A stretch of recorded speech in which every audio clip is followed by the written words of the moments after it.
Aventure chasse-pêche vous est présenté par Browning, la capitale assurance et services financiers et par la Fédération québécoise des chasseurs et pêcheurs.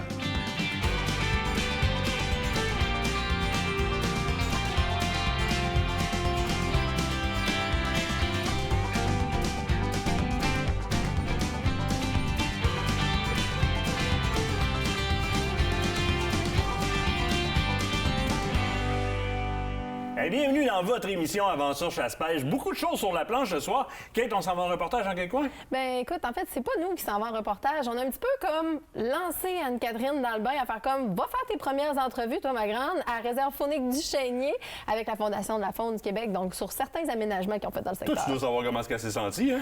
Et que Je t'ai déjà tiré en bas du nid, de même faire comme Ah, va, mais va, toi, va, tu l'as animer. fait trop souvent. Pauvre petite, en tout cas, je te dis, Moi, elle a j'avais appris le des soin de te meilleurs, regarder hein, aller. c'est fou? Moi, ce que je te propose aussi, on va faire une chronique ensemble. J'aimerais ça qu'on regarde un peu les irritants peut-être ou les choses qui ont moins bien marché dans l'équipement pendant la chasse à l'orignal. Quoi réviser avant de se lancer au chevreuil? Évidemment, il y a le petit gibier aussi entre les deux qui vont nous donner le temps de tester tout ça. Oui. Mais quelques ajustements, peut-être quelques réparations qu'on pourrait observer ensemble. On s'en va du côté de Argo PG aussi. Tu t'en C'est vas vrai. rencontrer Patrick. Pat, mon gars de brousse, on va oui. regarder comment un peu choisir son argot parce qu'il y a plusieurs modèles. En studio, on a Christian là, Portable Winch. Ben oui, Christian Pelletier qui est avec nous pour justement nous parler un petit peu des derniers modèles qui viennent de sortir chez Portable Winch, puis en même temps de nous dire à quel point c'est devenu un outil de travail pour nous, les chasseurs, puis on peut plus s'en passer. On a un reportage avec la FDCP. On a aussi, mon Dieu, tu as un bon ami qui vient en studio. Tu peux parler de trapage avec quelqu'un qui a une idée? Oui, on va parler de, justement de trapage au Canada avec Serge Larivière. Pas mal Plein de trucs et intéressant. conseils. Tu m'as parlé la semaine passée de la fin de semaine de la relève. Là, Ouais. Si je regarde dans mon calendrier, ça tombe en fin de semaine? Oui, puis là, ben, une petite demande spéciale. On aimerait ça justement montrer la relève, montrer qu'ils sont là puis qu'ils sont présents. Tu sais, dans le magazine, on a commencé à faire des sections spéciales, autant dans la pêche que dans la chasse. C'est hyper important pour nous autres de les voir justement s'initier à ces loisirs, ces sports-là que nous, on chérit.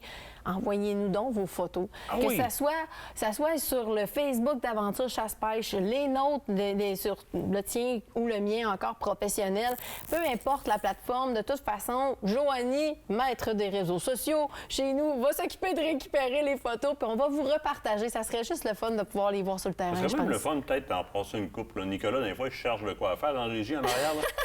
Puis on répond tout, il est dans le jus à Non, côté. c'est ça, j'allais dire. Ben, ce serait le fun. D'en passer quelques-unes, là, juste au moins de souligner qu'est-ce que vous faites la relève. Là. Oui. C'est votre fin de semaine, ça en vaut la peine. Exact. Préparation pour le chevreuil. Là, on rentre vraiment comme Ouais. à la guerre. Là. Tu sais, l'orignal, c'est une chose, le chevreuil, c'est tout autre chose au niveau de la chasse. Vous devriez, là, fin octobre, avoir une bonne idée de votre territoire. On vous a parlé de forêt ouverte, entre autres, la semaine passée. Allez chercher la formation sur le site de la FDCP ou sur le Facebook de la FDCP. Oui. Allez voir vos cartes, par où les coulées sont où, les lignes de transition. Allez sur le terrain faire votre prospection. Y a-tu des grattés, y a-tu des frottages qui ont commencé? Je devrais avoir, à ce temps-là de l'année, une bonne connaissance de ce qui se passe sur mon territoire. Sinon, je vais aller positionner des caméras pour interroger un peu. Utiliser mes préorbitales, mes urines pour aller provoquer des réactions dans des secteurs qui n'en auraient pas eu, ou du moins aller mettre des urines et des préorbitales dans des endroits où est-ce que le sol est relativement ameubli, Oui. pour que les chevreuils qui vont aller voir ça laissent des empreintes et vous donnent une idée de ce qu'il y a dans le coin. De là, ben, je vais positionner mes caméras proches de où est-ce que j'ai vu des traces. Ça va me donner une meilleure idée de quoi faire en rentrant sur le territoire pour pas foutre le bordel là-dedans en Exact. quadrillant aux quatre roues, en fou pour voir qu'est-ce qui se passe le matin numéro 1, puis flusher à la place. Exact. Donc, prenez le temps d'aller vraiment observer, puis porter des actions sur des choses que vous connaissez, au lieu de rentrer, de grunter, puis de racler partout sans trop savoir. Prenez le temps. C'est Oui. souvent la clé du succès. Effectivement. De ton côté, tu voulais me parler de... Là, tu vas me dire c'est quoi Fouine ton magazine. Je sais même pas qu'est-ce que vous faites avec ça. C'est un concours. Tu sais pas. Non, moi, je suis pas inclus dans ces meetings-là. Si je te dis que que nos auditeurs, nos lecteurs, puis les gens qui nous suivent sur Facebook courent la chance, si bien entendu sont abonnés au magazine et qui sont capables de lire dans le magazine, de pouvoir gagner un voyage de pêche au saumon, au lac Ontario. Oh, c'est intéressant, ça? C'est intéressant, hein? Oui. Bien, écoute, c'est simple. En fait, tous les détails sont sur la page Facebook d'Aventure Chasse-Pêche. Donc, c'est possible d'aller voir la question, justement, qui est posée, qui a rapport à un article dans le magazine. Vous devez trouver la réponse et ensuite venir la fournir sur la page Facebook d'Aventure Chasse-Pêche pour pouvoir être éligible. Le concours prend fin à la fin de ce magazine-là. Il va y avoir une autre question au prochain magazine. Exactement. Début janvier, fin décembre. Donc, il y a quand même un bon laps de temps pour pouvoir fournir vos réponses. Il faut bien entendu répondre en dessous du post, donc la publication qu'on a fait sur notre Facebook. Fouine ton magazine. Fouine ton magazine avec la question. Il faut juste répondre en dessous. Mais écoute, pour gagner un voyage de pêche au saumon au lac Ontario, ça vaut la peine d'aller lire le magazine, tu sais, quand même. Ouverture de la trappe dans plusieurs unités de, gestion. Oui. Première des choses. Deuxième des choses, c'est aussi le temps de sortir au dindon à l'automne, parce qu'on a maintenant une saison automnale dans certains secteurs. Chasse qui va être plus dure, c'est sûr et certain. On revient, comme on parlait tout à l'heure, au chevreuil. La prospection fait foi de tout. Les quarts de localisation, ça réagit encore un peu moins qu'au printemps, évidemment, mais ça en vaut la peine. C'est une belle chasse, c'est un défi supplémentaire. On l'a demandé, bien, on l'a, profitez-en. C'est comme la fête de la relève, là. On veut vous voir, on veut voir vos résultats, mais on veut aussi voir les résultats de la chasse automnale au dindon sauvage. Il y en a beaucoup, là. Je vois des vidéos passer ces temps-ci où est-ce que ça se promène pas mal. Les zones de passage peuvent être intéressants, des attraits beaucoup moins sexuels qu'au printemps, évidemment. On est moins sur la femelle qui fait venir le mâle, mais on peut faire une très, très, très belle chasse. Mais là, c'est le temps d'une pause. Ah, déjà? Oui, ça va quand même assez vite. OK. L'autre barre de la pause, on s'en va du côté du Chénier, justement, restauration, différents lacs. On va aller voir Sainte-Cat à bien fait ça. En bas du nid, en bas du nid. Ah oui, vas-y. Ah oui!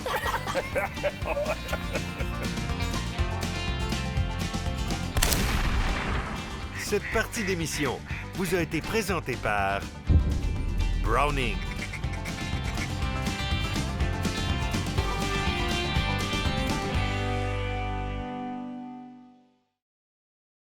L'équipe d'Aventure Chasse-Pêche est nourrie par Bouffe et Compagnie, des repas préparés, frais et savoureux.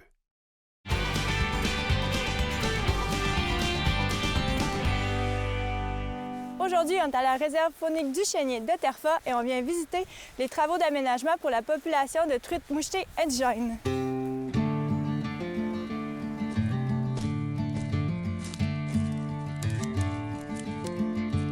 Comme vous le savez, la Fondation de la Faune chapeaute plusieurs projets de protection et de mise en valeur de la faune et de leur habitat. Je suis présentement à la réserve faunique de Duchesnier de Terfa avec Maxime, le directeur, qui va nous parler des initiatives qu'ils ont sur leur territoire. Oui, exactement. Ça fait plusieurs années qu'on travaille fort pour remettre en valeur notamment de l'aménagement pour la faune aquatique. Et en la collaboration avec la Fondation de la Faune nous a permis de réaliser ces gros projets-là de restauration pour les lacs, une douzaine de lacs de 2 bassins versants qui étaient envahis par des espèces compétitrices qui ont été introduites par l'homme et qui ont décimé les populations indigènes d'Ombre de Fontaine. Donc la truite mouchetée était très affectée. Donc on a restauré ces lacs-là pour donner la place à l'Ombre de Fontaine indigène comme qu'il y avait dans le passé. Donc, bien, ici, on est aux abords du lac Boucher, le principal lac qui a été traité dans notre projet de restauration de la biodiversité. Le pourquoi qu'on a fait ce projet-là, bien, c'est que c'est un lac qui était contaminé aux espèces invasives qui ont été introduites par l'homme. Donc, on parle de meunier noir, de mulet à cornes, de perche chaude, et tout ça a décimé la population naturelle d'Ombre de Fontaine. Donc, en ayant fait des expertises sur ces lacs-là, on parle de 2 bassins versants qui étaient sur la réserve, qui étaient contaminés pour une douzaine de lacs. Donc, on a fait une approche par bassin versant. On a fait appel à la Fondation de la Faune pour nous aider à restaurer ces plans d'eau-là. Et les premières étapes, c'était de faire des obstacles à la migration du poisson, des OMP, pour s'assurer que lorsqu'on va appliquer le traitement, les poissons ne reviendront pas dans le lac pour contaminer ces lacs-là. Donc, on réalise cet OMP-là, qui est une chute infranchissable d'environ 2 mètres. On applique le traitement avec des spécialistes du produit. C'est un produit qu'on doit utiliser avec parcimonie. C'est de la roténone. C'est un produit biodégradable, mais qui va affecter les poissons à la dose qu'on va utiliser, qui va affecter seulement les poissons. Parce que, comme on a pu voir tantôt, lorsqu'on soulève les roches, toute la vie a survécu. Donc, les larves d'insectes, les sangsues, les écrevisses. Le lac a bien réagit à tout ça, c'est sans problème. Donc, on applique le traitement, les poissons vont mourir. Ensuite de ça, on fait une pêche de vérification avec des filets pour s'assurer que les poissons indésirables ont été éliminés. Ensuite, ce qu'on fait, puis même, je dirais, en parallèle, ce qu'on fait, c'est qu'on capture des géniteurs sur nos plans d'eau, des géniteurs indigènes. On récolte les œufs, la semence. Ensuite de ça, on ramène les alevins dans les lacs et on va réensemencer pendant 3 ans les souches indigènes de réserve du chénier. Par la suite, comme qui a été fait cet automne, on fait une pêche sportive de vérification. Et si le lac est prêt, on est prêt à l'ouvrir pour la pêche. Donc, on est rendu à cette étape-là. On a réussi à... Le taux de réussite est exceptionnel, même qu'on a réussi à réensemencer des anguillettes en collaboration avec le ministère Forêt, Faune et Parcs qui viennent réintroduire des anguilles qui sont dans des petits stades pour les faire grossir. La collaboration anguille-ombre de fontaine se fait très bien. Donc, on participe vraiment dans la recolonisation avec des espèces indigènes pour redonner, si on veut, les lettres de noblesse à nos lacs qui avaient été maltraités par le passé. Parfait, fait qu'on va aller faire un petit tour des différentes initiatives. Exact, allons-y. Je te suis.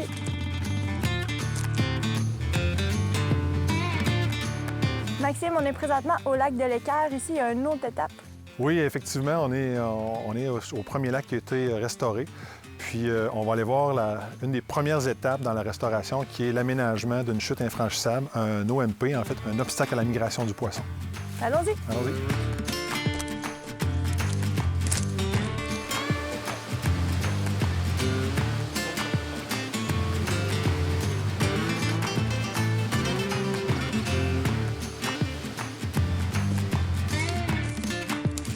Maxime, on est présentement à un endroit où vous faites la capture de géniteurs. Comment ça fonctionne? Bien, ici, on est aux abords d'un lac où est-ce qu'on va prélever des géniteurs, c'est un lac d'honneur, si on veut.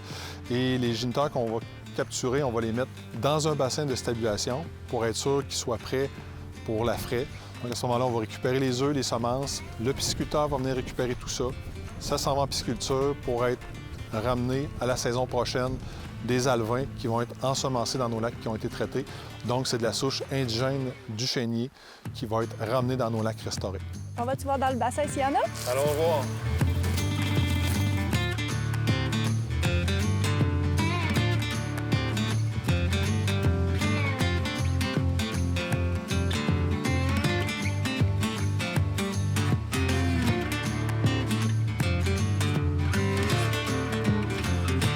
Merci Maxime de nous avoir fait visiter les travaux d'aménagement faunique. C'était vraiment très intéressant. Ça nous a fait plaisir. On est toujours content de montrer les belles choses qu'on peut faire en partenariat avec la Fondation de la faune du Québec, qui nous aide beaucoup dans nos projets d'aménagement et de conservation de la faune. Oui, puis d'ailleurs, si vous avez des projets de conservation et de mise en valeur de la faune, n'hésitez pas à les soumettre à la Fondation de la faune, puis visitez le site web de l'organisme pour en apprendre un peu plus sur eux autres. La Fondation de la faune du Québec est fière de vous avoir présenté cet aménagement faunique.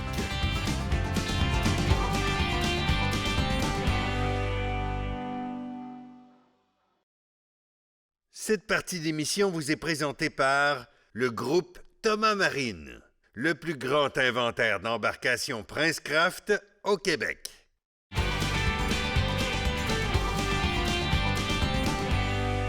Christian de Portable Winch, je suis content que tu viennes me voir en studio. Comment ça va, toi? Ça va très bien. Moi aussi, je suis content d'être avec vous autres. Et surtout que la Portable Winch, pour ceux qui ne la connaissent pas, ça vaut la peine d'être introduit parce qu'après le tournevis plat, la clé 1/2, puis si on veut le marteau, là, avec, mettons, on va dire la chainsaw, dans le pick-up, c'est comme l'outil qui suit dans le kit de base. T'as comme pas le choix, surtout si tu chasses de manière autonome.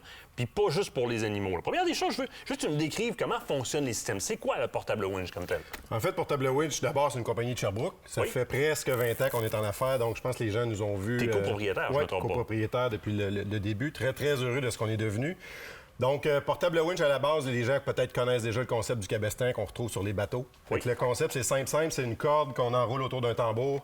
Puis c'est en serrant la corde, la corde se serre sur le tambour. C'est ça qui crée la friction. Puis c'est ça qui nous permet de tirer une charge. Nous, ce qu'on a fait, c'est qu'on a upgradé ça avec un moteur. Donc, dans le cas du PCW 3000, on a un petit moteur 35cc. On a la PCW 5000 que les gens connaissent probablement, qui ont peut-être vu, qui existe depuis les tout débuts. Oui. Et puis, tranquillement, on ajoute des modèles à notre gamme qu'on appelle la gamme Pro, parce qu'on a une gamme aussi industrielle pour faire du levage. Tout ça. Ici, on se concentre sur les treuils de tirage. Bien, déjà, là, en abord, pour les gars qui sont habitués aux machines à gaz, parce qu'on va arriver tantôt à la surprise que tu m'as envoyée par la poste. Oui, il m'a envoyé ça, j'étais comme une batterie, non. Moteur Honda, je veux dire, on a tous les coupes-bordures, les tondeuses, etc. On ne touche pas à ça. On a des 4 roues Honda, les Foreman, je ne sais pas comment il y en a sur le marché, on ne touche pas à ça. Donc, on a allié vraiment de la fiabilité à un système qui est excessivement bien monté. Le boîtier d'engrenage, et après ça, quand il faut l'avoir en main pour comprendre à quel point, là, c'est pas riveté chinois, mal soudé, etc. là. C'est bien bâti. Puis la première fois qu'on l'entend virer, qu'on entend la poulie d'engagement, pas la poulie, excuse-moi, mais le tambour, commencer à prendre le lousse qu'on lui donne, c'est comme, OK, ça roule pas, c'est pas montant en guenille, là. On a quelque chose qui est excessivement solide. Puis j'ai pas peur que ça me pète d'en face comme bien des winches que je peux acheter plugués après la batterie du 4 roues, puis que c'est pas trop sûr. Là, au niveau sécurité, pour mon intégrité physique, j'ai pas peur, ça brisera pas. Et puis, j'ai beau être capable de lever je sais pas combien sur le bench, à l'orignal, surtout au chevreuil aussi, parce que des fois, ils sont mal foutus, ça vaut la peine de se donner un coup de main avec ces winches-là. Pour ma part, le petit modèle m'a souvent servi, sans aucun problème, à sortir, oui, orignal, oui, chevreuil, mais je t'amène sur un autre point. Le devant du troc pendant que la winch du troc tirait par en avant parce que j'étais trop enlisé. C'est pas juste pour la chasse, là. Non. En fait, c'est ça l'idée. C'est souvent les gens, à la première barre, ils disent est-ce que je veux justifier un achat? T'sais, on parle d'à peu près 1500, 2000 bien équipés.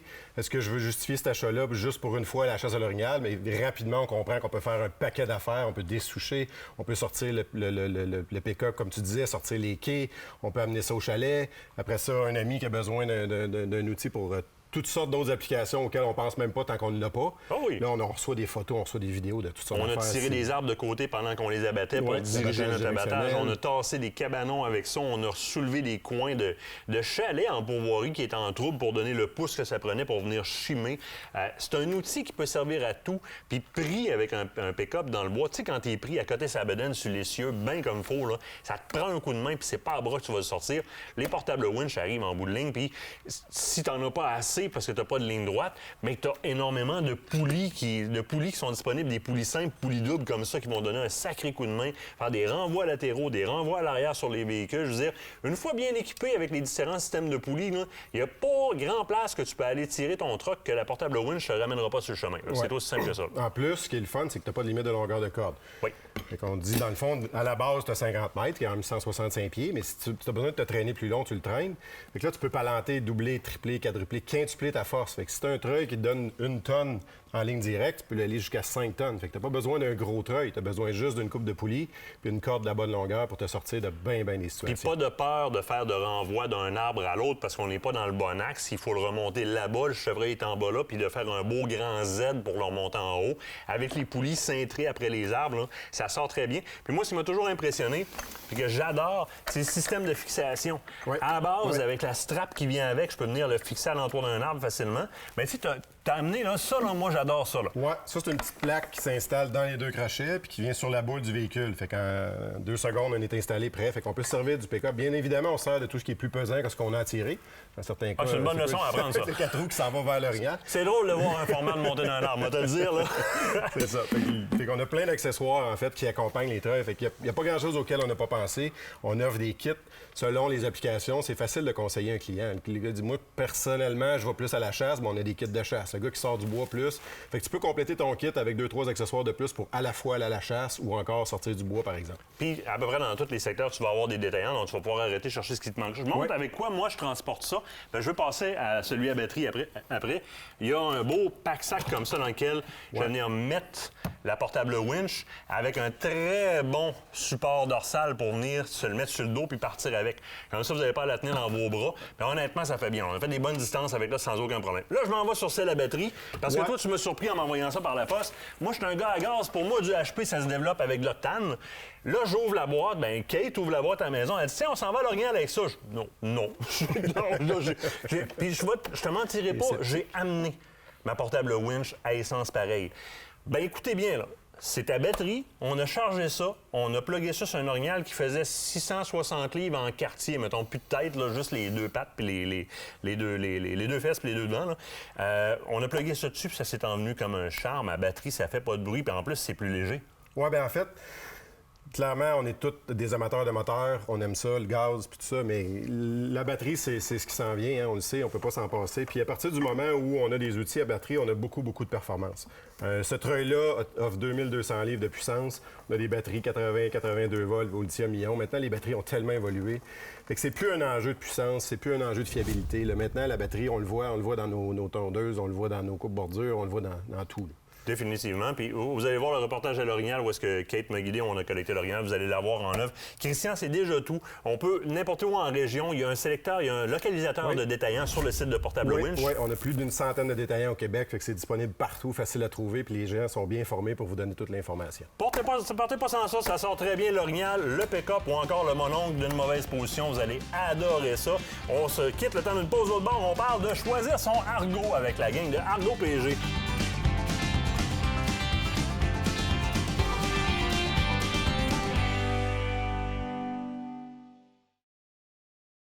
Écotone est fier de vous présenter cette partie d'émission.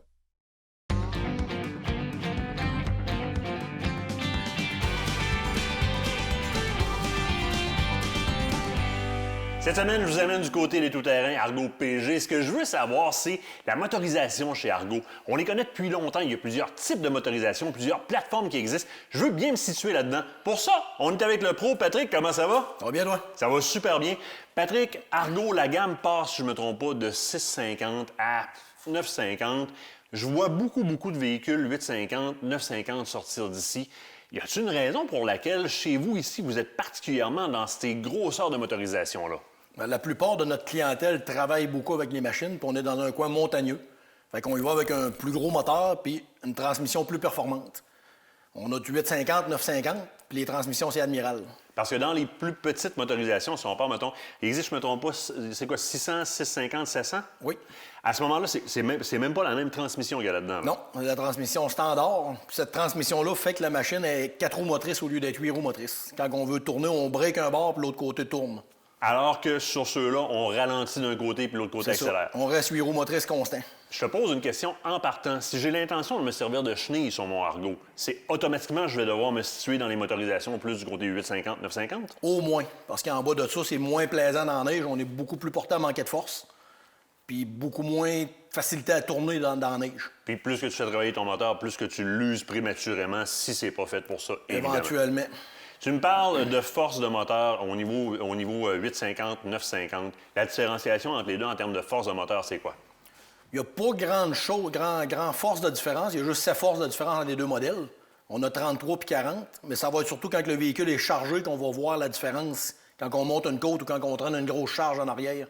Que là, le 40 force va être beaucoup plus performant. Ce qu'il va falloir comprendre, par exemple, à la maison, c'est que, à comparer un véhicule qui va travailler en vitesse, qui va avoir un engrenage un engrenage plus court, eh bien, un C-force dans un engrenage qui est fait pour forcer comme celui-là peut faire toute une différence. C'est pas la même chose, parce qu'on décuple énormément la puissance de la façon que le gearing ou l'engrenage est fait. Refroidissement à air. On a connu le refroidissement liquide dans le passé chez Argo. Qu'est-ce qui s'est passé entre les deux? Pourquoi on en est arrivé à refroidissement à air comme ça? Là, ils ont arrêté de faire le moteur. Là, ils ont arrêté de faire le moteur. Donc, on est arrivé avec une nouvelle motorisation à air, mais ça, je le vois pas sur les 600, les 650, les 750. C'est tout refroidi à l'air. Mais on voit pas ce fan-là. Non, le 40 force, c'est juste lui qui est équipé avec un fan pour sortir l'air dedans l'habitacle du moteur. Pas pour le moteur lui-même, c'est vraiment pour l'habitacle du moteur. Ça veut dire que j'ai vraiment directement au-dessus du moteur. Ah, OK, génial. Fait que c'est vraiment comme un exhaust, si on le veut. C'est un échappement. Une sortie d'air chaud, dans le fond. Ça veut dire que les autres sont toutes atmosphériques. Oui. Ils vont avec l'air qui rentre, l'air qui sort. C'est ça. Parfait. Maintenant, au niveau travail, puis ça, c'est un petit peu là où est-ce que moi, je vois la grosse différenciation, parce que tu me dis toujours, la majorité de mes clients partaient des 850, 950. On est arrivé aujourd'hui, puis il y avait un client qui était avec Marie-Josée, puis qui expliquait son besoin. Il disait, moi, 80 du temps, je sors du bois, puis 20 du temps, je vais à la chasse. Je me trompe-tu? Moi, c'est là que je fais la grosse différenciation entre quelqu'un qui a besoin d'une petite motorisation puis arriver dans une grosse motorisation comme ça. La majorité de tes clients ici, la majorité des clients de l'industrie qui vont vers un Argo, c'est parce que l'Argo a une deuxième ou une première vocation. La chasse et la pêche, c'est sa deuxième vocation. Souvent, oui, souvent. Mon monde travaille dans l'érablière, sur des terres à bois pour sortir le bois. Puis quand on a besoin justement de sortir du bois, on a besoin d'une bonne motorisation, un bon moteur puis une bonne transmission pour avoir une bonne traction. Plus qu'on va avoir de traction, plus qu'on va tirer. Moins qu'on a de traction, bien moins qu'on tire. Pour une entreprise, l'entretien de l'Argo vient en ligne de compte aussi parce qu'évidemment, si on va sur une petite motorisation où est-ce que je risque de briser plus de pièces, bien, je vais économiser à l'achat de la machine, mais en termes de durabilité puis d'entretien, je vais y perdre à la longue. Comparé, si on va prendre, mettons, un 650 ou un 700, comparé à un 850 ou un 950, si j'en demande beaucoup, je vais perdre au bout du change. Oui, parce qu'on a plus de temps à passer dans le chemin pour venir le faire réparer dans le fond, puis on perd notre machine aussi. Au niveau accessoirisation, tu peux quand même mettre des bonnes grattes en avant de tout ça. On va le faire un petit peu plus tard ensemble, l'accessoirisation. Mais est-ce que tu peux penser accessoiriser? Puis là, j'essaie vraiment de départir pour aller vers le bon choix. Là. Moi, je vois du 850, du 950 partir d'ici. Nous autres, on a eu un 850 sur le terrain qu'on a apprécié très grandement. Mais est-ce que je pourrais penser faire le même travail avec les accessoires qui sont des accessoires de qualité que tu vas mettre, par exemple, la gratte en avant, la grosse winch en arrière? On peut-tu dire que le 850, 950 sont vraiment ceux qui sont faits pour tolérer ça? Est-ce que je pourrais le faire quand même avec les Argos de plus petite série? Oui, on peut le faire pareil. C'est comme je te disais, il va être juste moins performant quand on va tourner dans la neige molle. Mettons, si on tire une charge. Ou quand on veut pousser une charge, c'est le même principe qu'il y ait 4 roues motrices au lieu d'être 8 roues motrices. Fait qu'il débraye d'un bord pour virer de tour. Autrement dit, on a moins de traction. Et voilà, et voilà. Un des gros avantages aussi chez Tout-Terrain Argo PG, c'est qu'on va accessoiriser, on va personnaliser. Le fait au départ qu'on aille principalement du 850, 950 qui sort d'ici, on l'a dit, on l'a répété à plusieurs reprises dans la chronique, c'est que beaucoup de la clientèle ici sont de la clientèle dont l'Argo va avoir une vocation primaire, que ce soit des pompiers, que ce soit des sauveteurs, que ce soit des érablières, des gars de bois, peu importe. Donc, on va personnaliser l'Argo. Et ça, je te le dirais que dans une prochaine chronique, c'est ce qu'on va faire ensemble parce que du stock personnalisé ici, là, comme vous avez jamais vu, trouve-moi une solution pour ça. C'est l'endroit à venir pour ça, Tout-Terrain Argo PG. Patrick, je te remercie infiniment. Puis nous autres, je t'inviterai peut-être dans le temps du dindon. On va faire un petit peu d'accessorisation ensemble, ça te tente? Avec plaisir. Ça va être le fun, ça. Merci. Merci.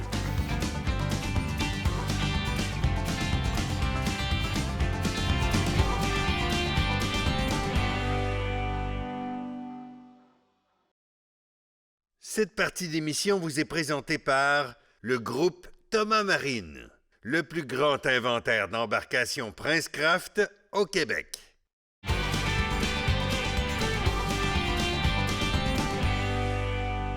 On le sait, on est en pleine saison de la chasse, mais il n'y a pas juste cette saison-là qui a lieu, c'est aussi la saison de la trappe. Et qui d'autre pour venir m'en parler que Serge Larivière? Bonjour Serge. Bonjour.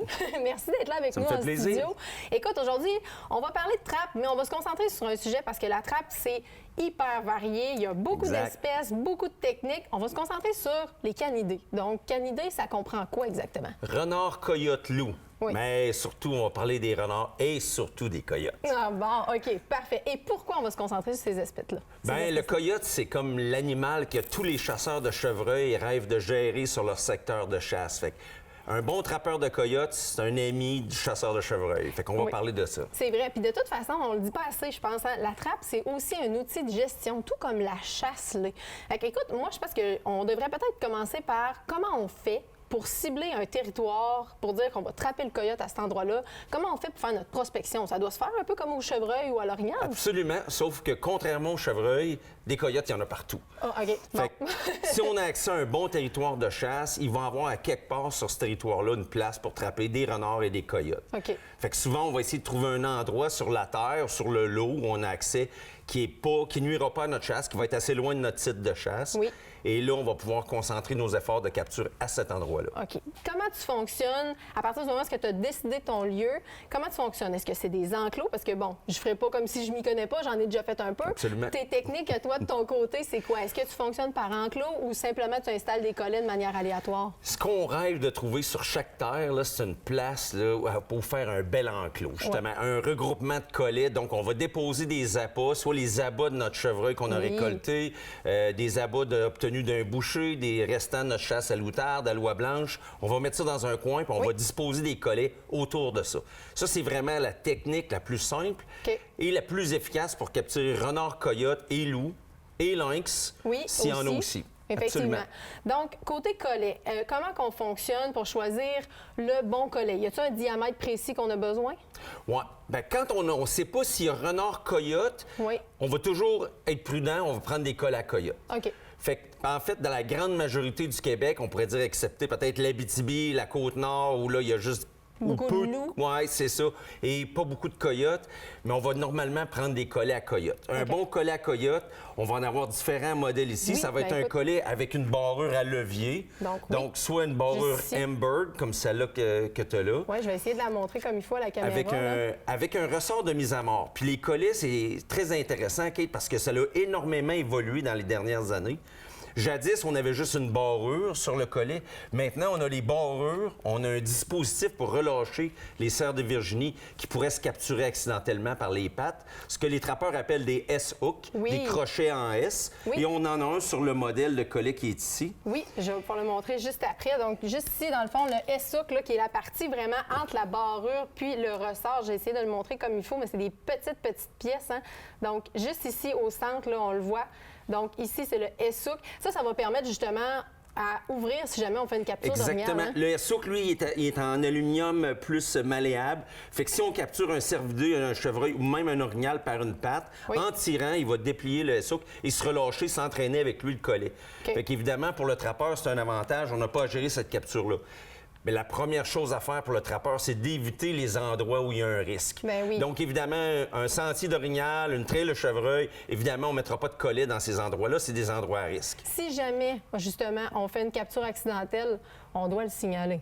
Si l'animal est mort, on doit le signaler. Évidemment, si l'animal est vivant, la plupart des trappeurs doivent se traîner, évidemment, des pinces coupe-câble. Et souvent, on va être capable de libérer le chevreuil avec ces pinces-là en coupant le câble directement. On voit qu'ils ont du vécu, tes pinces. C'est ça. Ça en est servi un peu, oui, peut-être. Mais je te dirais qu'avec les crochets en S, c'est très rare qu'on a besoin de libérer les cerfs. Souvent, ils vont se libérer. Mais dans une année normale, ça n'arrivera pas tout le temps.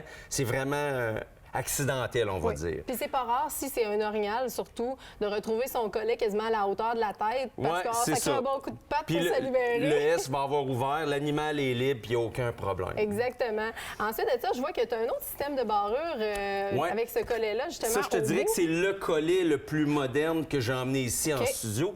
C'est un collet avec une barrure Senecker. C'est-à-dire un ressort de mise à mort Senecker avec un déclencheur. Fait que le but de tout ça, du ressort de mise à mort, comme les ressorts boudinés qu'on a vus, c'est une fois que le collet va être fermé autour du cou de l'animal, on veut que le collet ferme le plus serré possible. Et ce ressort-là va s'assurer qu'il n'y a aucun lousse, donc il va emmener une mise à mort plus rapide du coyote capturé. Donc, c'est vraiment le collet le plus humanitaire, le plus efficace présentement sur le marché. Puis il faut le dire, hein, ça a vraiment évolué du côté du trappage. Les différentes techniques, souvent, les gens sont encore en train de dire « Ah, mon Dieu, c'est barbare faire de la trappe ». Non, ça a évolué aussi de ce côté-là. Même si ce sont des petites pièces métalliques, on a fait en sorte à ce que, justement, réduire le temps de souffrance, bien, le temps, du moins, la souffrance de l'animal. En fait, on l'a vraiment réduit par les nouvelles techniques. Et puis, écoute, je pense que ces collets-là, tu dois les traiter. Oui, évidemment, rendu ici, là, tout le monde devrait avoir son équipement déjà traité. Mais je te dirais qu'il y a des produits commerciaux comme le ProDip qu'on a là. Il y a d'autres teintures à piège. Mais quelqu'un de mal pris pourrait faire tout simplement bouillir ses collets sur le poêle dans un chaudron avec un peu de bicarbonate de soude. On les fait bouillir 5 minutes, on les rince à l'eau, on les accroche dehors. Le lendemain, on peut les tendre. Fait quelqu'un qui est à la dernière minute, comme ça arrive parfois dans la vie, là, on peut quand même aller trapper les coyotes sur notre secteur de chasse. Oui, ça fonctionne très bien. Il y a plusieurs systèmes comme ça. Justement, moi, j'utilise le ProDip parce que c'est à l'eau, mais tu as raison. Puis la technique du lave-vaisselle, on en reparlera, là, mais ça fonctionne bien aussi, vous les collez via la vaisselle. Écoute, Serge, il y a beaucoup de choses à dire sur la trappe. Je pense qu'il va falloir qu'on se revoie assurément. Comment on fait pour avoir plus d'informations sur la trappe au Canada? Bien, évidemment, il y a une revue de piégeage ouvrage au Québec qui s'appelle Le Coureur des Bois. Et la prochaine revue du Coureur des Bois, dont je suis le rédacteur en chef, elle va parler justement des nouveaux collets modernes. Ah, ben, ça va être une belle occasion de dire ça. Exactement, exactement. Moi, je donne aussi des formations privées aux gens qui seraient intéressés. Juste à venir me contacter par Messenger sur ma page Facebook ou à trappeurserge@gmail.com. C'est une autre façon de me rejoindre aussi. Bien, parfait. Écoute, merci Serge. C'est sûr qu'il va falloir que tu reviennes parce qu'il y en a trop à dire sur la trappe. On a fait un survol trop rapide. De l'autre côté de la pause, on s'en va rejoindre la FEDECP, justement, la Fédération québécoise des chasseurs-pêcheurs, qui nous présentait un petit peu plus. Cette chronique vous a été présentée par MacTrap, le plus gros inventaire d'équipements de piégeage au Québec.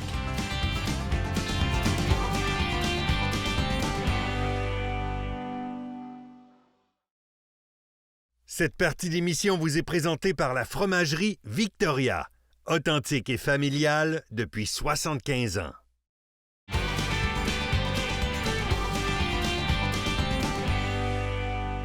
Parce que trop souvent, des accidents avec des armes à feu arrivent parce qu'on présume que l'expérience va remplacer les bonnes vieilles notions de sécurité dans le maniement des armes à feu.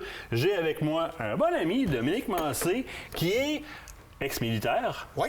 Moniteur PESCOF. Oui. Et tu es devenu moniteur PESCOF au travers de l'Association des sauvaginiers de la grande région de Québec. En plein ça. Donc, un gars qui donne des cours sur le maniement des armes à feu, mais qui a à cœur la sécurité. Oui, en tout temps. La raison pour laquelle je t'ai invité, c'est pour qu'on révise les bonnes vieilles notions, parce qu'on assume beaucoup trop souvent je sais comment ça marche, un gun. Puis on s'amasse avec des trucs dans les nouvelles, qu'il y a quelqu'un qui a reçu une balle d'une jambe dans l'abdomen, un qui perd une jambe, l'autre qui en est décédé, l'autre. Ce ne sont pas des choses avec lesquelles il faut lésigner la manipulation sécuritaire d'une arme à feu. Ça ne devrait pas arriver aussi. Ben non. Puis je veux réviser avec les notions que toi t'enseignes à notre relève chasse. Comment on fait pour s'assurer de manipuler ça sécuritairement? Bien, première des choses, Martin, quand on prend une arme, il faut la traiter. On a un proverbe, là, c'est le TPTO. Ce qu'on apprend quand on prend notre cours. C'est ça. Avec le cours, nous autres, on monte le TPTO. Le premier T, c'est simple, on dit qu'on la traite comme si l'arme... On va faire de quoi? Je vais en prendre une.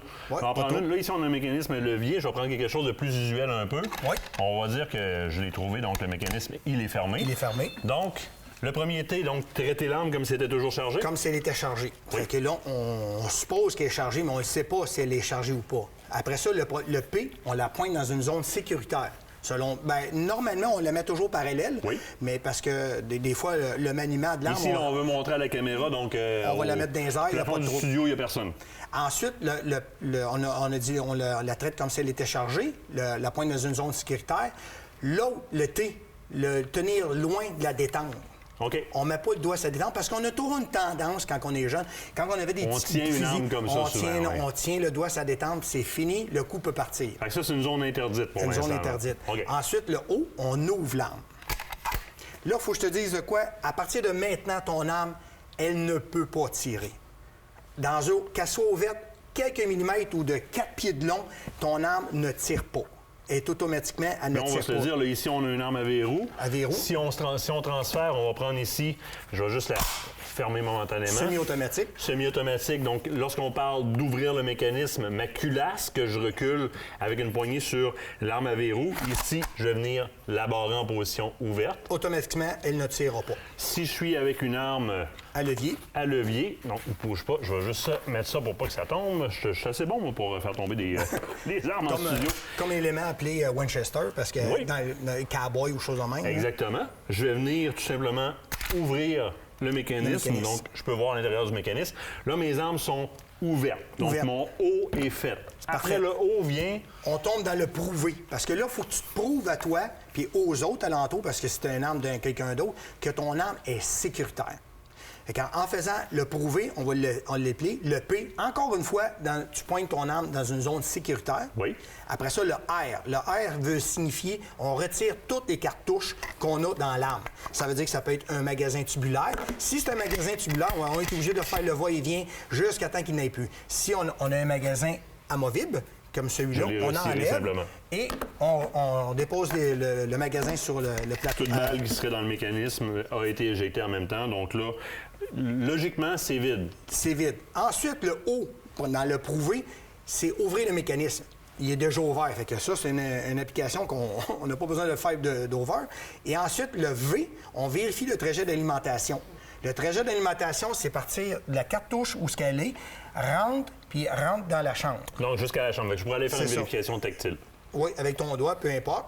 Et ensuite, le E, ça, c'est une petite chose que la plupart du monde n'aime pas, c'est regarder dans l'angle du canon. Donc, regardez, puis on le montre vraiment dans les cours par le bout du canon. Mais là, il faut se souvenir que quand je fais ça, c'est sûr que je pourrais enlever la culasse. Oui. Tout simplement venir enlever la culasse puis venir regarder par l'arrière de l'arme. Oui. Donc, j'aurais une vue là, entière sur mon canon complet. Un fusil à bascule, c'est correct. Tu regardes par en arrière, tu es en ligne droite, tout se fait en ligne droite. Un levier ou encore un semi-automatique, je ne peux pas faire ça. On va se souvenir qu'on a fait toutes les étapes pour s'assurer qu'il n'y a pas d'arme dans la trajectoire avant de faire ce qui suit, qu'on voit dans les courses, souvent avec une petite lumière, aller voir dedans. C'est ça. Pourquoi? Parce que des fois, il peut rester... On dit un pyrodactyle, je dis ça quand je donne un cours, un pyrodactyle, mais il peut rester un brin d'une branche de quoi de même que lorsque tu vas tirer, ça va créer une pression dans le canon, puis ton canon va faire fou comme un chou-fleur. Puis on sait qu'un canon, c'est à peu près 80 % de ton arme. Fait que si tu veux pas changer une arme, si tu veux l'entretenir, ton arme, bien, c'est préférable de ça. Puis surtout, il y a eu beaucoup d'accidents. Dans les fusils de chasse, là, un calibre 12, une cartouche de 16 rentre dans le canon. Puis là, toi, tu ne sais pas, tu étais à la chasse, tu as rentré une cartouche parce que tu étais à la chasse avec un 16, tu avais des cartouches mélangées, tu as introduit ta cartouche, tu viens pour tirer, oups, j'ai oublié de mettre une cartouche, tu reprends une cartouche de 12, tu l'introduis, mais ton cartouche de 16 est à l'intérieur. Mais quand tu vas plier sa détente, là, il va se passer de quoi? Ça va sortir par en avant ou par en arrière, mais tu risques de te blesser ou même mortellement te tuer ou tuer quelqu'un à côté de toi. Toutes ces étapes-là s'appliquent dans toute manipulation de l'arme. Toutes les armes. Je nettoie l'arme, je range l'arme. Je rentre dans le camp. On est potentiellement armé présentement. D'ailleurs, je suis même, on va la déclencher, je suis potentiellement armé. On rentre dans le camp, je la traite comme si elle était armée, je suis en position sécuritaire, je vais aller ouvrir mon mécanisme, je peux voir mon chemin d'accès au complet, donc on va retirer les balles complètement, donc je vais vérifier qu'il n'y ait pas de balles dedans. Je vois mon mécanisme au complet, j'ai pas d'obstruction avant de faire mon nettoyage, et voilà. Ça vient pas de me prendre une heure, là. Ça vient peut-être de sauver la vie d'un de mes chums, par exemple. C'est ça. Parce que moi, j'ai vu et entendu des coups de feu dans des salons de camp, bord en bord, à hauteur des têtes d'oreiller dans les chambres. Une chance que les gars n'étaient pas couchés. Là. Non. On vient peut-être de sauver la vie de quelqu'un. Dominique, présentement, là, il nous reste 30 secondes. Ils se donnent toujours des cours pour le permis. Oui. On peut prendre les cours. Ils ne sont pas obligatoires, on le fait en ligne, mais ça se donne quand même en présentiel présentement à la FDCP. À la FDCP, il faut que vous vous appelez directement là ou vous allez sur le site puis vous Sécurité nature. Oui. Vous bouquez un cours directement pour les cours de maniement d'armes à feu, mais pour l'obtention du permis de chasse, bien, ça se fait en ligne avec le gouvernement, puis vous obtenez votre permis de chasse là-dessus. Dominique, un énorme merci. On va certainement refaire des chroniques ensemble, rester sécuritaires. L'autre bord de la pause, qu'est-ce qu'on fait entre les deux saisons de chasse, au Grand Gibier, l'Orignal puis le Chevreuil? C'est des choses qui ont mal marché qu'on va vérifier. L'autre bord de la pause, on regarde ça ensemble. Cette chronique vous a été présentée par la Fédération québécoise des chasseurs et pêcheurs.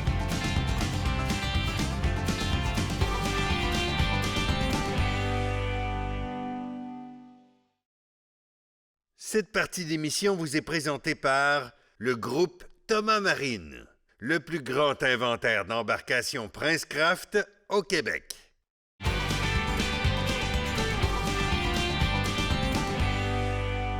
On prend pas assez de temps de s'arrêter puis de voir qu'est-ce qui a mal été ou les petites problématiques ou des irritants. Des fois, c'est pas un problème, un irritant. Oui. Puis dire, on va remédier. C'est le temps présentement. Là, bon, au petit gibier, on s'amuse, on n'a pas besoin de contrôler nos odeurs, etc. Ça nous donne le temps de réviser le réseau de notre matériel. Oui. Ce qu'on a découvert qui a mal été, par exemple, un mauvais ajustement ou autre chose à l'orignal, bien, c'est le temps là, présentement de le corriger avant de rentrer dans la saison de chevreuil. C'est vrai. Puis moi, je pense que numéro 1, qu'est-ce que tu en penses? Oui, pas mal notre arme. Hein? C'est pas mal avec ça qu'on commence. Est-ce que ça a bien été? J'ai fait un tir qui n'était pas juste. J'ai négligé l'ajustement. Mon arme est tombée pendant la chasse à l'orignal. Ça peut arriver. Est-ce que de toute façon, je vais aller vérifier entre la chasse à l'orignal et la chasse au chevreuil? Définitivement. Il y a eu une problématique. C'est pas pour rien que j'ai pris cette arme-là. Vous voyez la proximité qu'il y a entre le bout du télescope, donc l'ouverture de 56 mm au télescope, et le canon, c'est minime. On passe 2 feuilles d'épais, point final. Généralement, dans l'harmonique de l'arme, ce qu'il va faire, c'est que le canon va venir secouer un petit peu le télescope. Ce serait une monture qui devrait être considérée comme beaucoup trop basse. Oui. Et honnêtement, j'ai osé. parce que je voulais pas avoir quelque chose de plus haut. Je dis, bon, mais je vais voir au tir si ça fonctionne ou si ça fonctionne pas. Il aurait pu arriver quelque chose qui s'appelle un désajustement causé par le tir, qui peut arriver par un mauvais choix de monture, ou encore des vis qui ont été mal faites, mal vissées, des vis de mauvaise qualité, des montures de mauvaise qualité, que ça a loussé, ça n'a pas bien fait. Moi, première des choses, quand je vais installer ou quand je vais vérifier un télescope, avant même d'aller revérifier mon ajustement, parce que là, j'ai fait un tir, on va dire mon irritant, j'ai fait un tir qui n'était pas juste, je vais aller vérifier mon télescope au champ de tir. Avant même d'aller vérifier, là, il y a des petits kits comme ça, des fixed sticks. C'est super le fun parce que vous avez vos torques, donc vos dynamométries, directement sur des petits box comme ça, qu'on va venir mettre sur le manche. Et on va pouvoir venir mettre la note que j'ai besoin sur le bout. On va venir vérifier le torque, donc la dynamométrie, si on le veut, des différentes vis sur mon télescope. Et je vais m'assurer. Et je ne vais pas juste tourner pour voir s'ils sont assez serrés. Oui. Je les desserre un petit peu. Exact. Puis je les ramène. Puis je tiens à mentionner que ce kit-là est super le fun pour des gens qui vont des fois faire des chasses qui sont au chevreuil, mais à l'extérieur, tu sais, que vous alliez dans l'ouest ou encore vous rendez à l'île d'Anticosti, d'avoir des fois les outils pour pouvoir procéder, dans le fond, à l'ajustement de votre arme. Ça peut arriver dans le transport, que ça soit désajusté. Bien, ça fait partie des outils très compacts que vous pouvez avoir avec vous autres. Exactement. Moi, j'ai ajouté un petit bipied sur le bout de mon arme parce que ma problématique, c'est que je trouvais pas comment bien m'accoter. Donc, c'est le temps là, de venir régler ces choses-là, faire installer un muzzle brake, donc un frein de bouche parce qu'on a trouvé qu'il y avait trop de recul. Nettoyer mon arme, m'assurer son ajustement, resserrer les vis comme il faut, tout cleaner ça, puis aller retirer avec avant d'aller à la chasse. Super important. Puis retournez au champ de tir, s'il vous plaît, si vous changez de munition entre votre chasse à l'orignal et votre chasse au chevreuil. C'est super important. Ça peut changer bien des choses, puis il y en a beaucoup qui le négligent, malheureusement. De toute façon, si vous nettoyez l'arme, c'est impératif de retourner tirer avant d'aller à la chasse, parce que votre cleaning shot, surtout votre première shot, ne sera pas aussi précise qu'après. Donc, on vérifie, on ajuste, on nettoie, on retourne tirer. Tu me pointais les couteaux. Toi, ça t'est déjà arrivé de tomber sur un couteau qui était mal affûté en pleine chasse? Et puis honnêtement, il n'y a rien de plus désagréable. Puis je me suis promis que ça n'arriverait plus jamais. Donc, il existe différents outils sur le marché pour vous assurer que vos couteaux sont bien aiguisés. On les a utilisés des fois à la chasse à l'orignal. On a procédé à l'éviscération de notre orignal. Ça se peut que des fois, on aille émousser la lame. On l'a peut-être utilisé pour autre chose que l'orignal aussi. Ça arrive, hein? Couper une corde, envoyer par là. Donc, il y a plusieurs outils qui existent sur le marché. Oups! On a de la misère à l'ouvrir.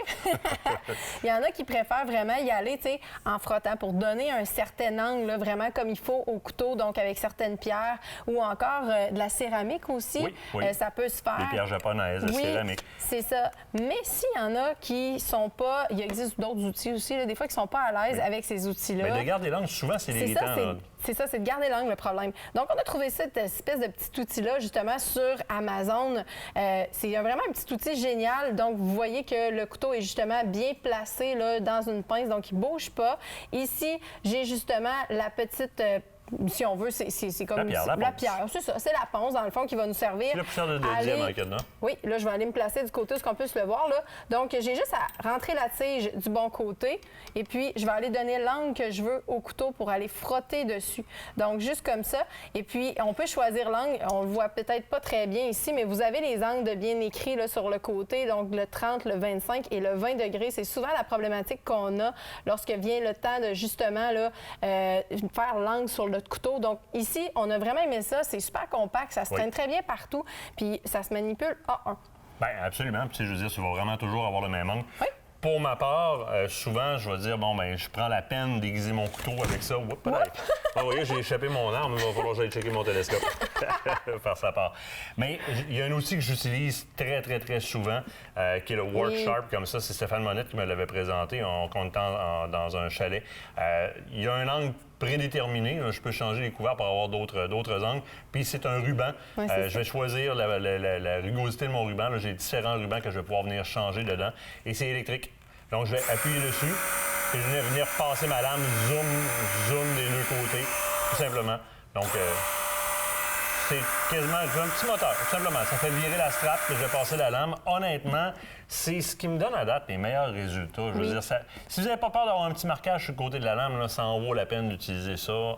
Ça fait très bien. Puis je vais être reparti pour une saison de chasse avec un couteau qui est très, très, très coupant. Négligez pas les bords de fenêtre qui sont rugueux de vos véhicules. Si on est dans le bois puis on perd du coupant sur la lame, on va venir rafraîchir en passant sur le rugueux du bord de la fenêtre. Oui. Tu as apporté aussi des items électroniques? Ben oui, écoute, je pense entre autres aux lampes frontales, nos rangefinders. Il y a certains télescopes aussi qui sont rétro-éclairés. Ça contient quoi? Ça contient des batteries. Puis souvent, on oublie, on laisse ça dans le sac de chasse, on est déjà prêt pour l'autre partie de la saison, on regarde pas ça puis on les change pas. Et au contraire, c'est quelque chose qu'on devrait toujours être prêt en forêt. Et les batteries, c'est quelque chose qu'on doit aussi regarder. Vos garanties aussi, je vois un Vortex, c'est garantie irréprochable. C'est le temps d'apporter vos choses en garantie avant que ça repogne. Dernière chose, vos bottes. Vérifiez vos bottes. Si vous avez percé vos bottes de rubber, bien c'est le temps là, d'aller chercher des patchs de trip à bicycle ou encore de vous acheter d'autres bottes de rubber. Les patchs de trip de bicycle, vous réparez vos bottes avant de repartir dans le bois. Vous allez être en sécurité, vous allez mieux aimer l'issue de vos journées si vous vérifiez tous ces petits irritants-là que vous avez vécu pendant l'orignal avant de partir au chevreuil. Là, il faut sortir des ongles. Ben oui, écoute, on se revoit la semaine prochaine avec encore plein d'autres belles surprises à l'émission. Ben oui. Soyez là, soyez bien. Aventure Chasse-Pêche vous a été présenté par Browning, la capitale assurance et services financiers et par la Fédération québécoise des chasseurs et pêcheurs.